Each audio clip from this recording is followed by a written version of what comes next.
ده مش ستريبس ولا فراخ، بس مقرمش وطعمه ايه مزيكا. تعالوا اقول لكم ايه ده. معايا سمك فيليه قشر بياض. القطعة دي حوالي 600 جرام. هقطعها بالطول، وبعد كده هقطعها قطع، وهاخد كل قطعة هقطعها بالنص، يعني هخليه صوابع. شايفين ازاي؟ وبعد ما قطعت الفيليه هحضر التتبيلة. معايا فلفل رومي وفلفل احمر وثوم، هضربهم في الكبة، وبعد كده هضيف عليهم عصير ليمون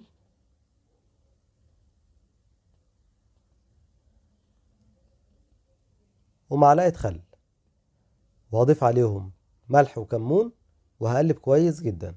وهنزل بمعلقتين من التتبيلة على الفيليه، وهقلب كويس بس بدون مهريه، يعني هقلب من تحت لفوق. هسيبه بقى يتبل نص ساعة، وبعد كده احضر الكفر بتاعه. معايا بقى طبق فاضي، وهنزل بأربع معالق من الدقيق وكوباية مية. هضيف الأول نص كوباية، وبعد كده هقلب، ولو احتجت للنص التاني هضيفه. هنقلب كويس جدا، وهضيف كمان معلقة من التتبيلة وهقلب.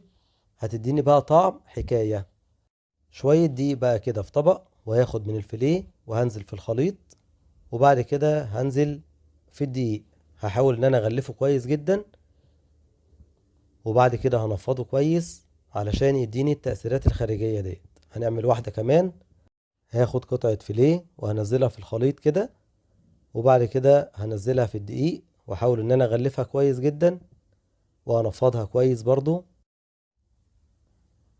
معايا بقى زيت سخن، وهنزل بقطع الفيليه، واول ما يتشمع معايا كده هقلب على الجنب التاني، وبرضه اول ما يبدأ ياخد لون هقلب برضه على الجنب التاني. وهنا اول ما خد اللون الذهبي الجميل ده هبدأ اطلعه كده على شبكة علشان يصفي كل الزيت اللي فيه. وبعد كده هضيف عليه بقى شوية ورق بقدونس كده على الوش، بيديني شكل جميل. بصوا بقى هنا الجمال، مقرمش من بره وطري من جوه، وريحته وطعمه خطير. تقدروا تعملوه قبل الفطار بنص ساعة، لانه ما بياخدش وقت خالص. لو عجبكم الفيديو لايك وشير،